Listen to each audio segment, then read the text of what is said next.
Hello and welcome to Uncommonly Good MTG. I am your host, the nefarious, the omnipresent, Dr. Yukon Suckit. So welcome once again to my secret underground headquarters, where I'm bringing to you fantastic decks that I found stashed around the internet. Today's deck, which I found over on AetherHub, posted there by my personal friend, who I've never met before, Dr. Bong Hits 420 PhD. It is called, I call the mono black discard.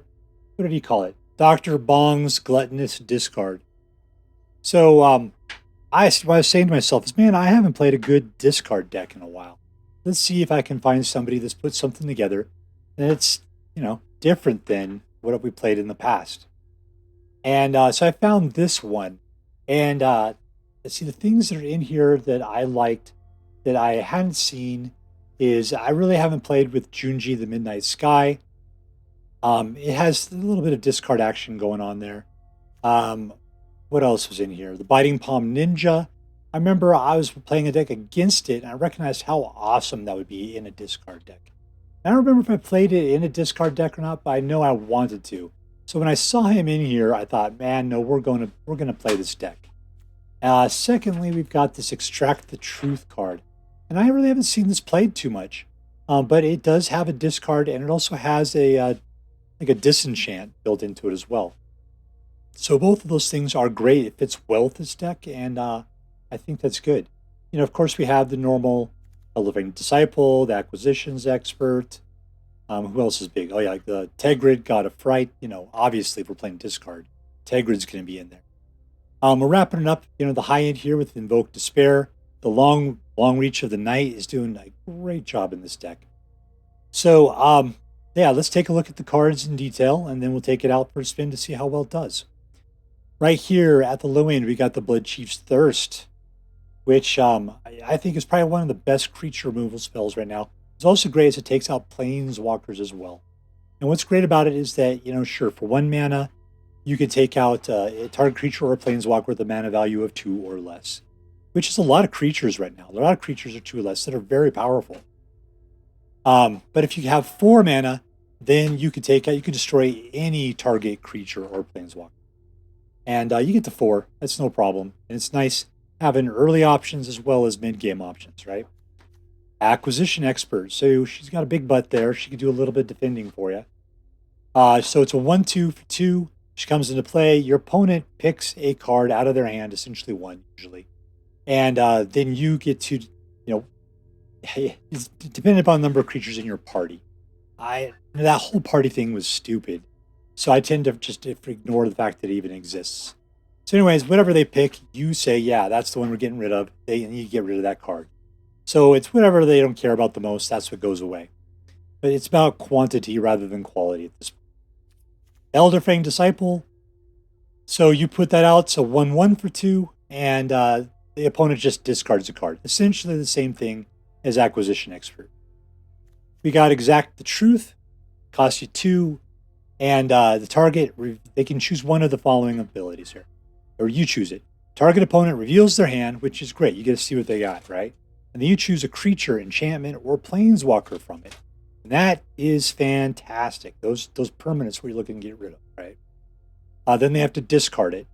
Target opponent sacrifices an enchantment. So this will help you get rid of Meathook Massacres or Wedding Invitation, whatever enchantment is out there. That's Fight Rigging? That's another one right now. If they only got 1 enchantment out, then it's gone. Otherwise, they got to choose which one they're getting rid of. Flunk works great with disenchants, right? Because it's 2 mana, and target creature gets -X till the end of turn, where its X is 7 minus the number of cards in the creature controllers in their controller's hand. So if you're killing their hand, then they might have 2 or 3 cards out there, which means this is doing, if it's like 3, then you're doing -4 for 2 mana. If they got nothing in their hand because they're playing hard and they got nothing, they're just top decking. That's -7, right? For 2 mana. We got the Meathook Massacre. So the Meathook Massacre will help you clear the board. It'll help you, as your creatures die, your opponents lose life, and as their creatures die, you gain life. So it helps to provide you with tempo. Biting Palm Ninja action. So this is a 3/3 for 3, a human ninja. You can tell how human he is because he's got that weird, mouth on his hand like all humans do. Isn't that right, fellow humans? Um, and so he can ninja. He can either come into play normally or he can ninja in, which means that if some other creature is attacking, one of yours, then you can choose to remove it from the battlefield, put it back in your hand, at which point then the ninja jumps out. Now he's the new attacking creature. And then when he deals combat damage to a player, you can remove a menace counter from him because he comes out with a menace counter. And when you do that, the player reveals their hands and you choose a non-land card from their hand and you exile it. So no discard to the graveyard, but literally they exile it and you never see that thing again. But it's only a one-time deal. But the good deal with this guy is that, if you send the acquisitions expert as Elderfang Disciple, those guys could be like, whatever, it's just a 1. They'll let it go in. You just ninja them in all of a sudden. So this guy comes back to your hand, which means that you're able to go in with the 3/3 instead, get him to discard something, and then you can play the Disciple again, force him to discard again. So that's a little bit of a combo for a 2-card discard right there. We got the Graveyard Trespasser, which is a werewolf, and she goes from being a 3/3 to a 4/4. So they've got a ward ability that forces your opponent to discard. I think that's why they're in here, just because they had the word discard on there. But whenever it enters the battlefield or attacks, you exile 1 target card from the graveyard. And if a creature card was exiled, then they lose a life and you gain a life. And that's it. If they're a werewolf, they full-on wolf out, then it's 2 cards from the graveyard. And you potentially gain 2 and they potentially lose 2 kind of situation. So this one doesn't really feel very discardy to me. But on the other hand, it's a good card. And there are going to be things in the graveyard that you want to get rid of sometimes. So why not? Why not, right?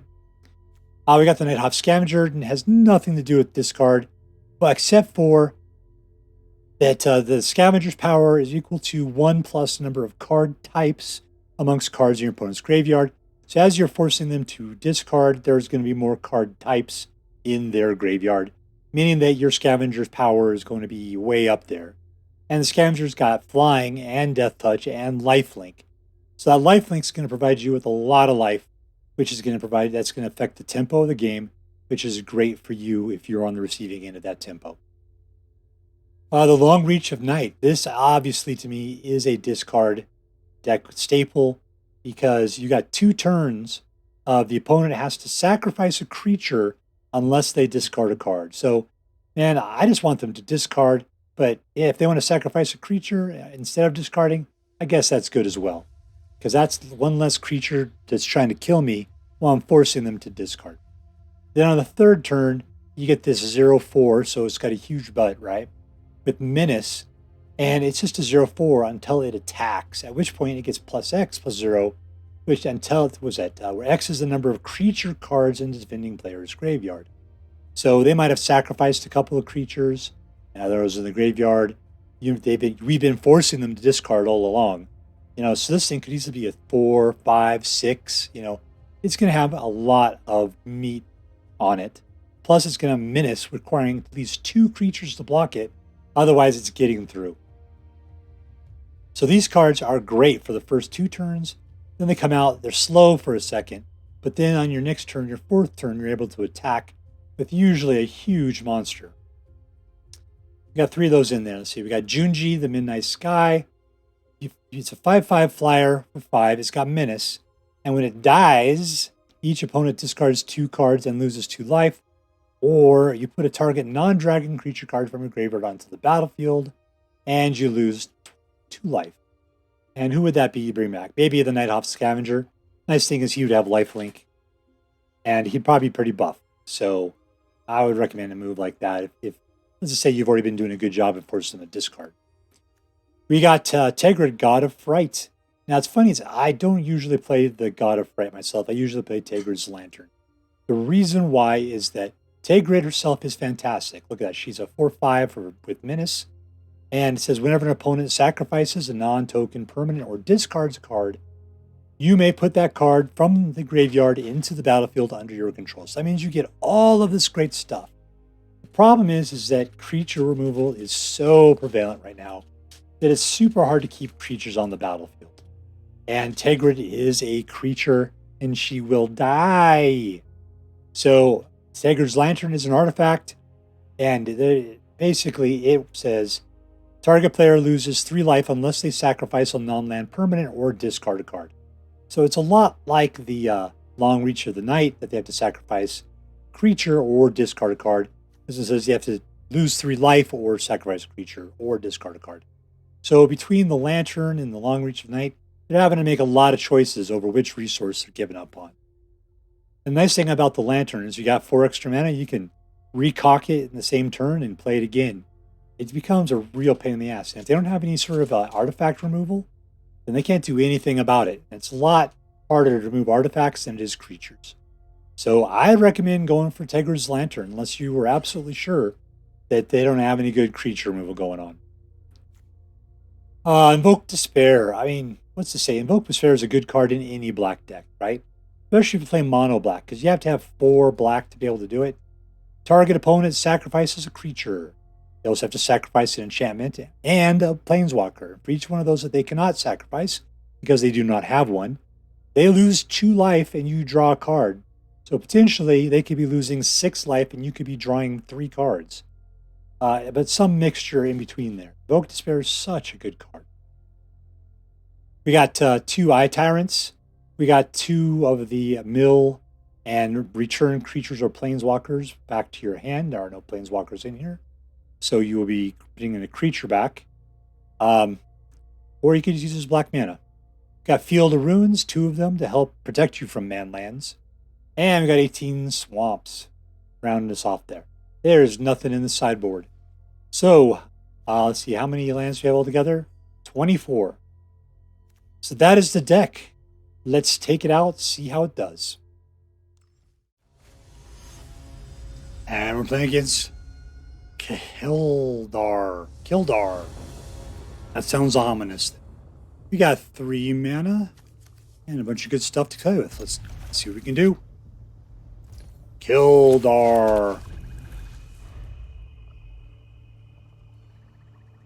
I see some ninja action coming up in the future.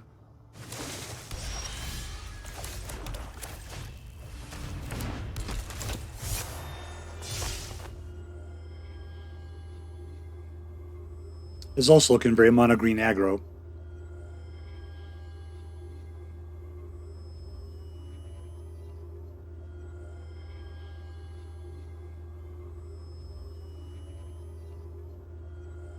I'm looking forward to getting the acquisition expert back so that we can play it again, get another card out of their hand. Apparently Khildar doesn't like making a choice. Oh, I've seen this one before. This is the Selesnya deck where they got the Magecraft going on.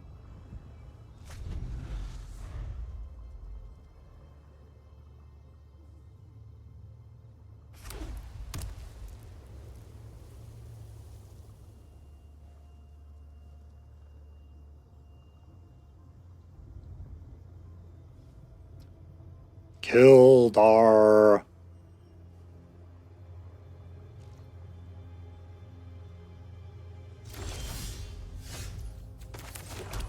All right, let's go in for a little bump.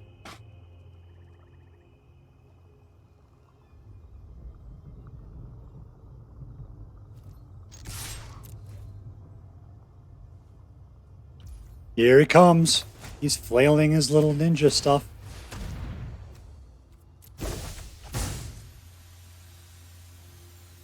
It was a ninja all along. He didn't even realize it. I'm going to take this action. All right, let's take a look what we got going on here.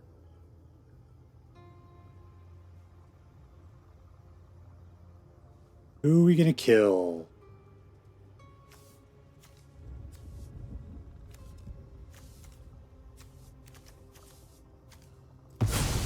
rid of a creature is what we're going to do. Without creatures, that thing doesn't have anything to do.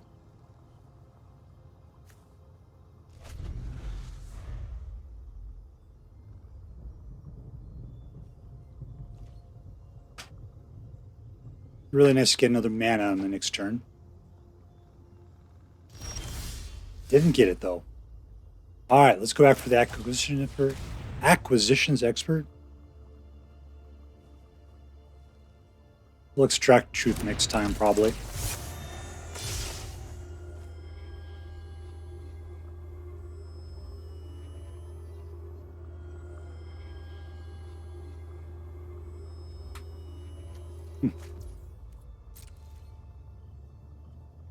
Ninja!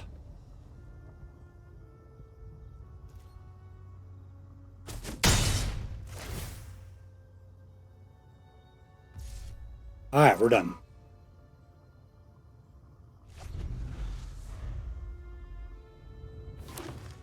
Alright, so yeah, I'd love to get an Invoke Despair going. That'd be fantastic.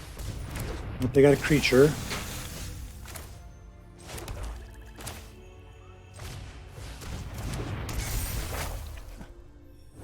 Wheel of Misfortune. Turn, turn, turn.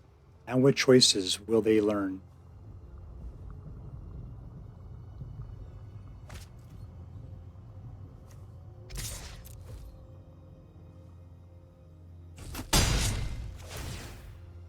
Ninja!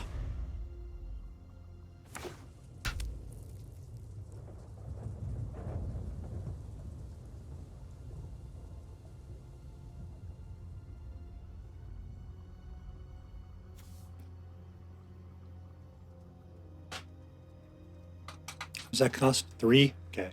So I'd have to pay the full 4 to be able to do Bloodchief's Thirst.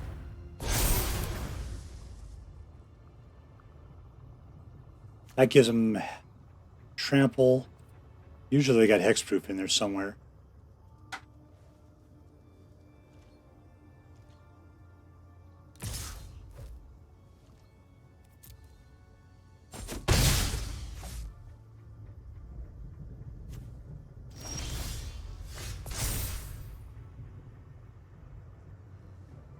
What you're getting rid of.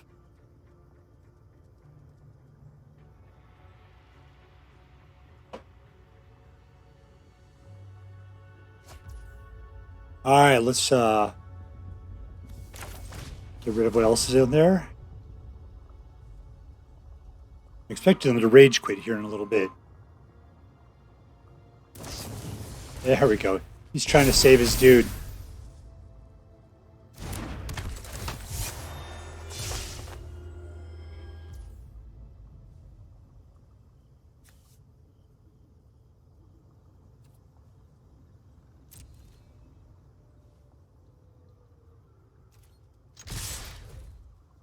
And we'll come in for the attack.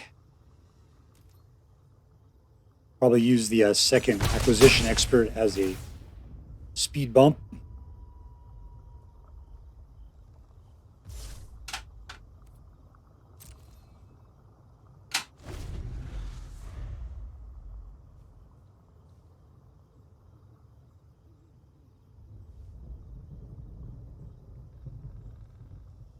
Really? You got disenchant there, huh?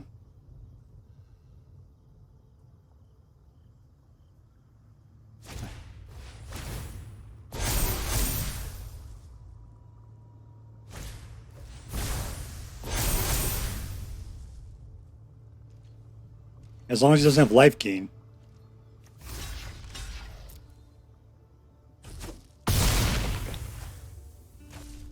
Alright, prepare to be disappointed.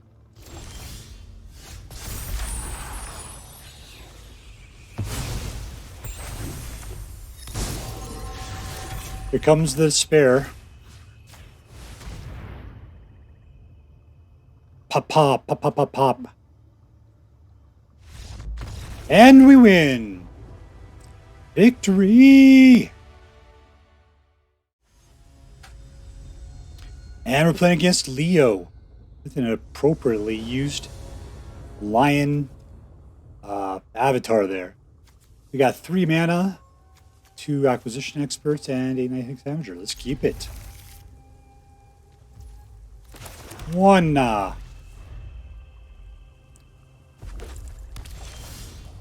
Two. Okay, we're looking good.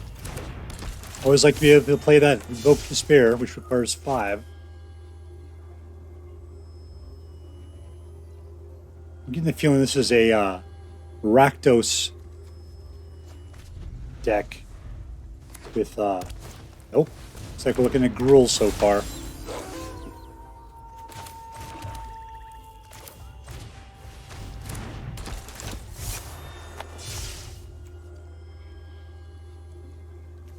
Wow. I am surprised.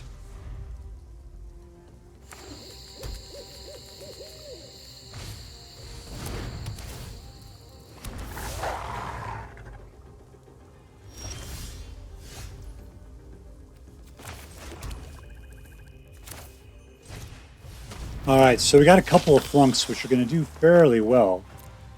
I just don't really necessarily want to take out these losers with my flunks.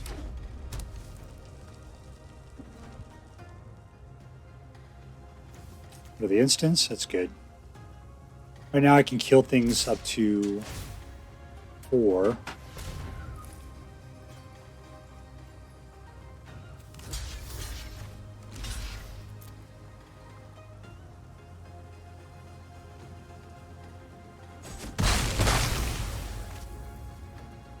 I'm surprised he didn't pop the Ranger class.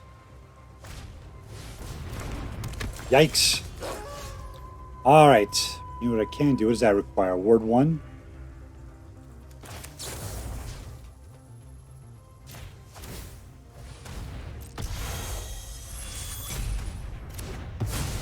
Pop, pop, pop, pop, pop.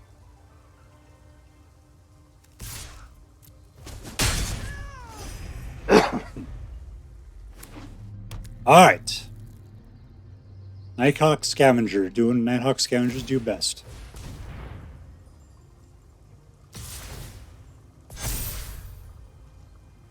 No blocks.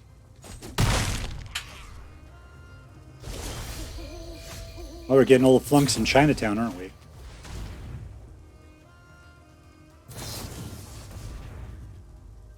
Do I really want to pop the last one for this one? Yeah, let's do it. And we win. And so that was the appropriate choice. Woo! Alright, we're playing against... What is this? Oenometer? Oenometer? I don't know. Alright, we got 3 mana. We got... Everything costs 3 or less.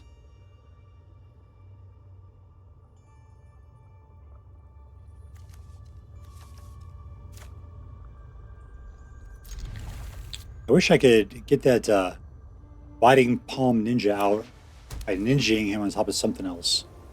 We'll just hopefully have to draw something between here and there. Nothing we could do for 1 mana, so we're good for the moment. Artifact. Boros Artifact, alright.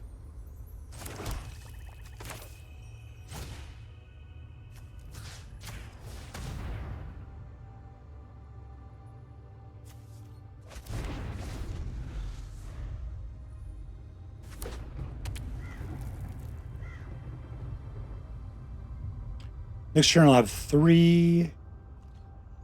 Right now I can kill that thing, no problem. Except for I would need 4 mana to be able to do that.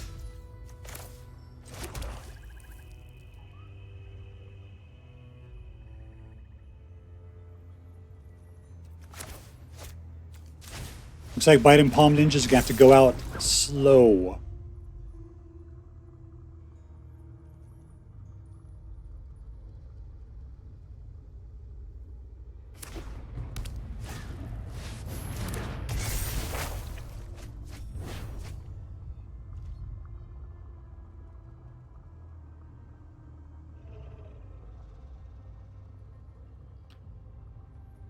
Tergrid on the next turn.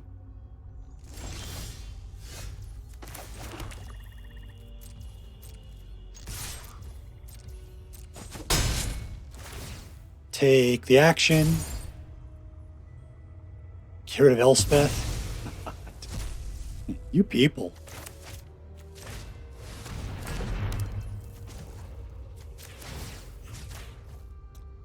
I wonder if he'll give up on the showdown.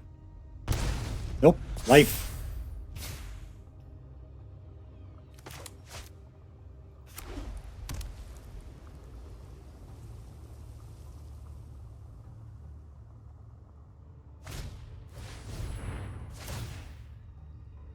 I think he's going to hate it when I play the Meathook Massacre. Except for now, I'll have to wipe out my ninja to do it, but... Yeah, I got enough to flunk him. What are you going to take out with the portable hole? Nothing? I see, you're just pumping is what it is.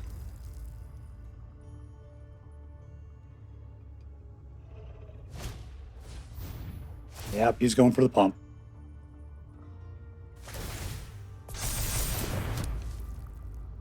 Well, he's made it outside of Meathook Massacre range.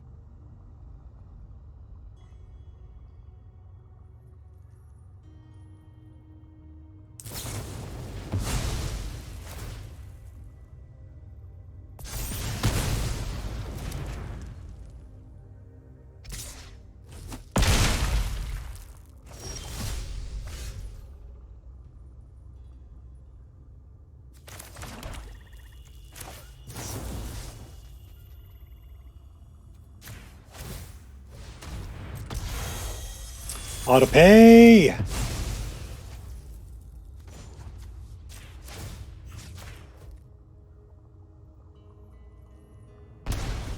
What I got? I got 5 mana. I need 1 more if I'm going to take him out, aren't I need 5, 6, 7. I can put an Elderfang out, which will back to the speed bump.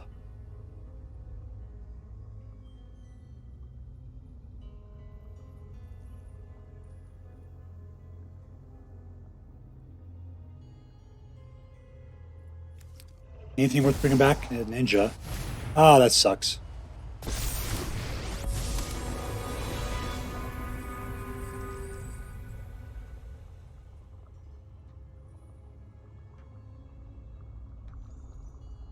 Let's see, so it's 3... I can make him do 6 points of damage to himself if he doesn't want to sacrifice something. He does not care about his portable hole, though. He is pumping the heck out of that Patchwork Automaton. This is definitely a race. Alright, so let's see here. Let's see what he's willing to lose. I'm sure it's life. He's back up to 18 because it's got life gain. There's our little speed bump.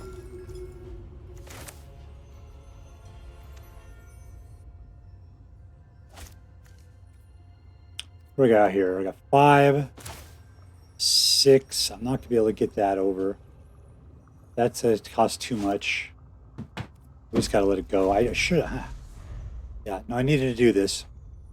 Elderfang had to go out so that we could speed bump it.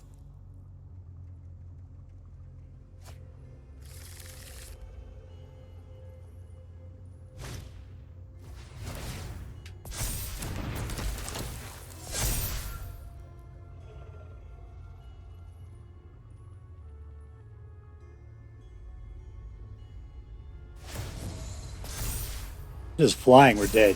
Yeah, there you go. Nothing to be done. Dead!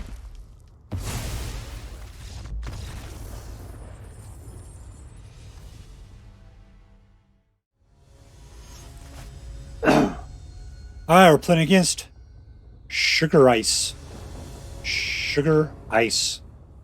Lots of mana. Binding Palm Ninjas. Those two dudes could just keep popping themselves back and forth. That'll be interesting. Let's keep that.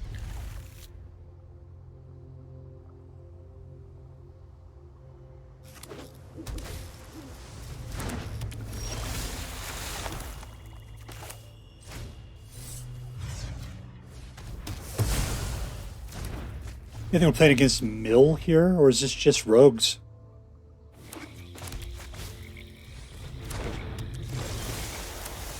Okay, I'm starting to get a little tired of the mana at this point.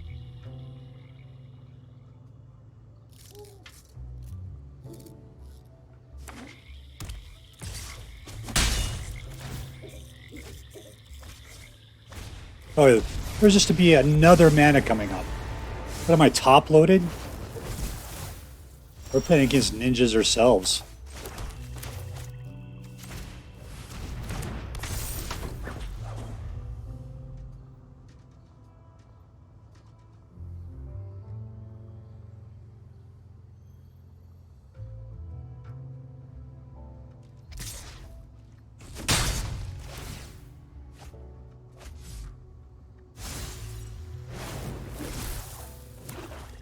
It doesn't seem like discarding is be that big of a deal for him. But we're going to try some stuff anyway.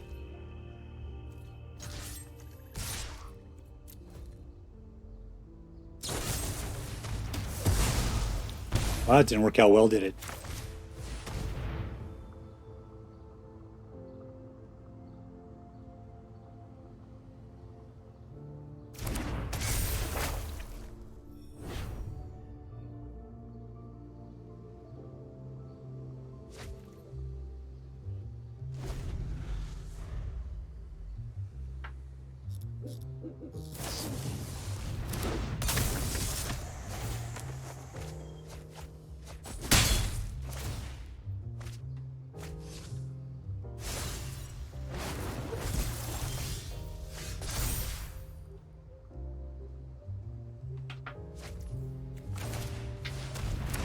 Let's make it another.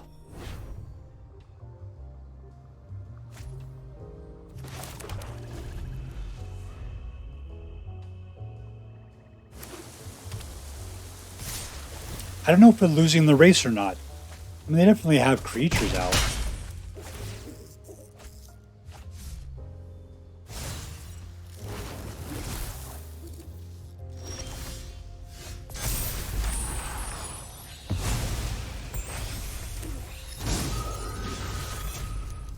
Come on, man.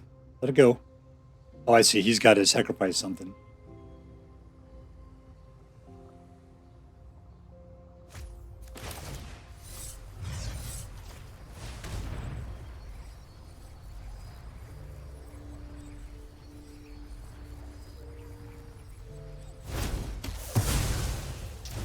That was a nice planeswalker you had there.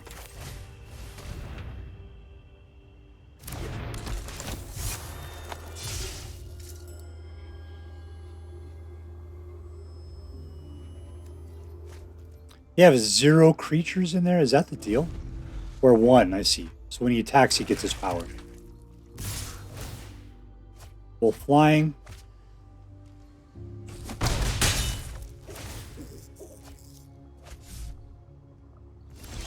I think he's trying to mill me.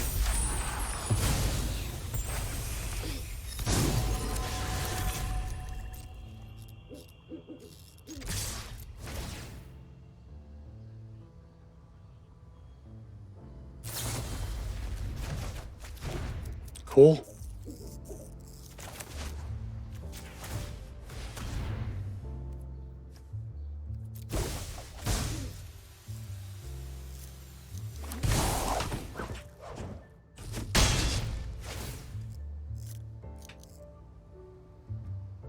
Has nothing to be done.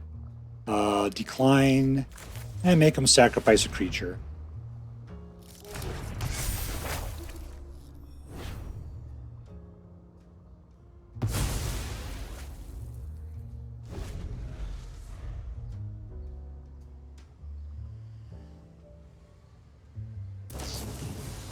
Please cut another.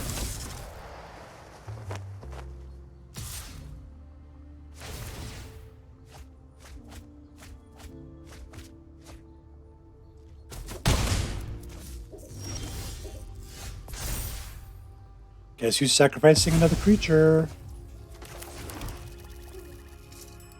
I don't have another ninja, so...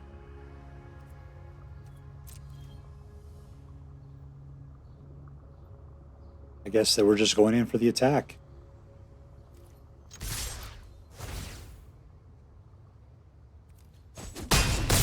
That's looking better. Decline. Put in a nice speed bump to keep that Eye Tyrant off my back.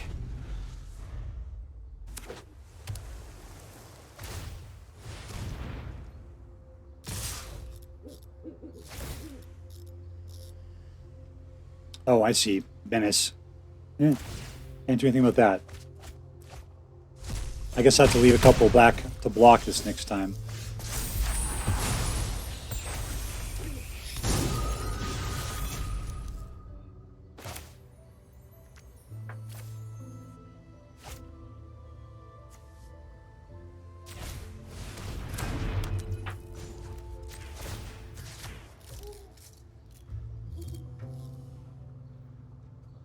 I think I got enough to kill him anyway.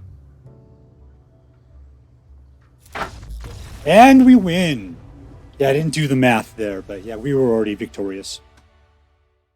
Here we go with Mono Black Discard. And I gotta say, I love this deck. I love it. You know, I think the reason why is because it isn't just discard, it's also got a certain amount of control in it as well. And you mix the two together and you got a lot of control over the game and a lot of leverage over your opponent. Let's talk about what was great here. So, like number one, I loved comboing the ninja with to bounce back, like the dudes that cause, well, that make them discard when it comes into play. So you got Acquisition Expert when it comes into play, cause makes them to discard. So Biting Palm Ninja jumps out there, and you bounce that back to your hand, which means you can play it again. Elderfang Disciple, same thing, right? So you're just bouncing those guys back, and that helps out so much. You know, what's funny is that this thing's got Junji in it, the Midnight Sky, and we never saw it once. The Long Reach of Night is such a great card as far as making them decide what's more important, the card in their hand or the creatures on the field.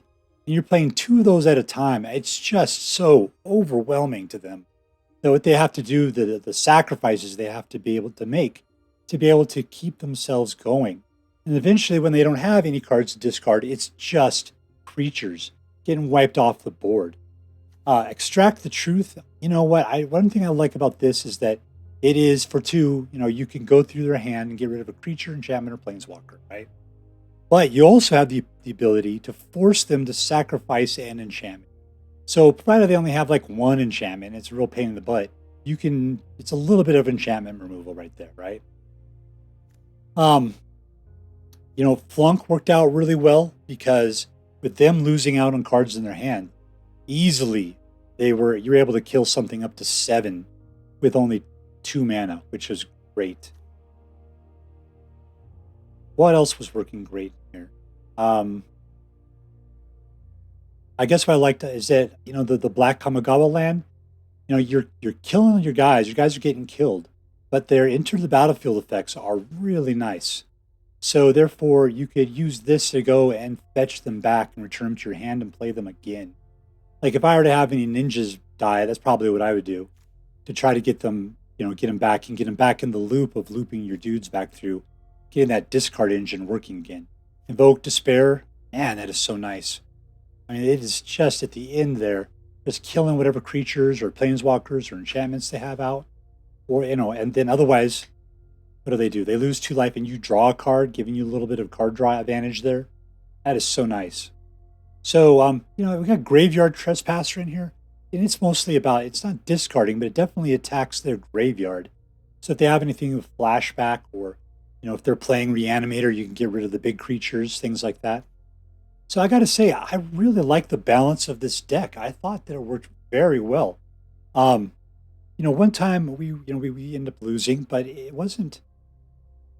It was just, yeah, it was just we had a creature that ballooned out of control, and we weren't able to grab hold of a creature removal quick enough to be able to do it. We just needed a Bloodchief's Thirst, except it would have cost us 6 because it had ward for 2. So anyways, let's rate it up then. So is this deck competitive? I gotta say, in my experience, yes. Yeah, it is competitive. That taking out their hand prevents them from mounting whatever strategy they're looking for. You know, the only decks that are going to do well are the ones that are just top decking anyway, or taking small, tiny things and ballooning them up by whatever they're top decking. Anybody has some sort of cohesive strategy or combo action going on, they're going to have a really hard time holding up to this. So I'm going to say, yeah, this is a competitive deck. Is it fun? I got to say, for Dr. Suckett, this is exactly in his wheelhouse. Absolutely, it was a fun deck. And is there a theme? Well, I mean, it's got the discard theme. But, you know, we got ninjas, you have vampires. There's this elf cleric and a human rogue. I mean, the creatures themselves don't really tie out well together. So it's not a strong theme. It's just, but it is discardy, which I appreciate, right? So I'm not going to give it a plus, or I'm not going to give it a negative. So what am I going to rate this one? I'm going to give it a strong A, just because I'm not going to give it an A plus. I don't think it's an S tier deck that's going to, you know, be up there just ruling everybody. I mean, because you're not seeing it being played, but I don't know. This deck, it just seemed like it had a lot of potential. It was doing really well, and I'd have to play it another 10 or 12 more times before I'd feel like I could give it a decent. But it's definitely got a lot going on for it. So, anyways, if you end up playing with this deck, I hope you have as much fun with it as. That's all for now. If you like this video, please make sure to like and subscribe. From all of us here in the secret underground headquarters of Uncommonly Good MTG, I want you to have a great day. In the words of my people, word to your mother. Bye.